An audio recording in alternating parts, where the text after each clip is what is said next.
I'm Megan from the University of Arkansas at Little Rock. And I'm Emily from Hendricks College. We're here today with the Audubon Arkansas Challenge team on Bird Island at Lake Ouachita.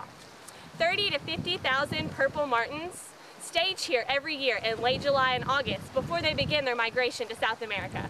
The birds during the day will swarm in the air like a giant tornado and circle the island before roosting at night, and then begin that same process during the day.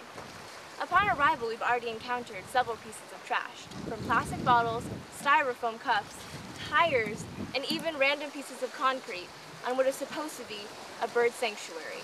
Even in this natural habitat, we still find traces of human life.